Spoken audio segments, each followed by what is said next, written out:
Senhora Presidente, Senhora e Senhor Ministro, Senhora e Senhor Secretário de Estado, Senhoras e Senhores Deputados.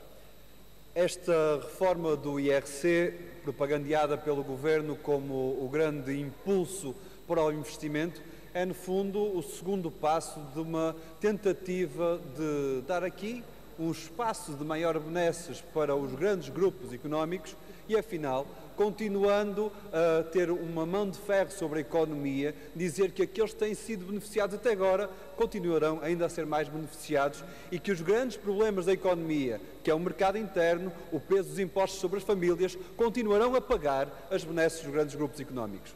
Quando perguntado quanto custa esta medida, o Governo responde de forma diferente do que a Comissão que estudou esta matéria disse. Dizia a Comissão que esta medida custava 219 milhões de euros. Diz-nos o Governo que custará apenas 70 milhões de euros. Nós percebemos, há aqui uma jogada contabilística. Uma grande parte dos custos cairão quando? Em 2015, ano de eleições. E por isso sabemos que o calendário eleitoral também não é alheio a esta proposta.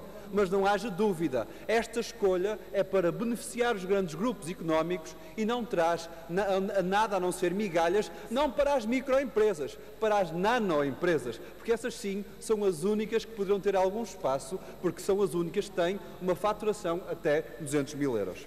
Mas eu faço-lhe um conjunto de perguntas, Senhora Ministra, para poder aqui ajudar-nos à compreensão. Se esta é uma reforma amiga do investimento, porque é que ela não beneficia o investimento realmente a ser feito no futuro, mas na prática a fuga de capitais para os estrangeiros? Porque é que o Governo, com esta proposta, o que está a fazer é facilitar a fuga de capitais para o estrangeiro, reduzindo a taxa que os lucros pagam de quem faz negócio cá, mas paga impostos lá fora ou distribui rendimentos para fora? Porque é que esta ideia do novo conceito de gasto fiscal, na prática, é aumentando o espaço das deduções das empresas? Nós vemos um Estado ou um Governo que para as famílias diz que vai reduzir as deduções fiscais e para as empresas facilita as deduções fiscais, tendo aqui também uma benesse para o que é o espaço da engenharia financeira.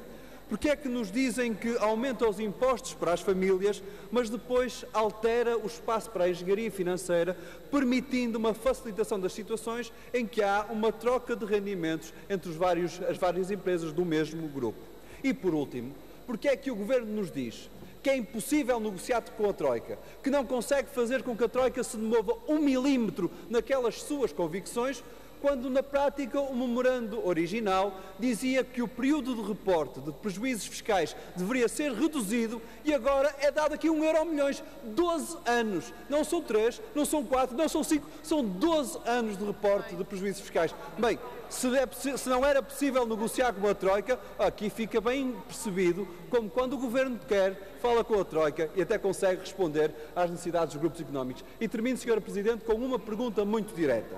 Tem a ver com o número 3 do artigo 6º da proposta de lei relativa às dívidas fiscais que muitas das grandes empresas portuguesas ainda devem ao fisco.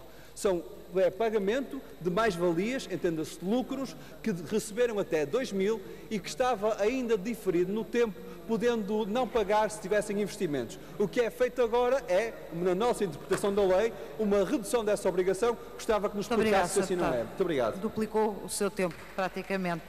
Tem a palavra o Sr. Deputado José Luís Ferreira.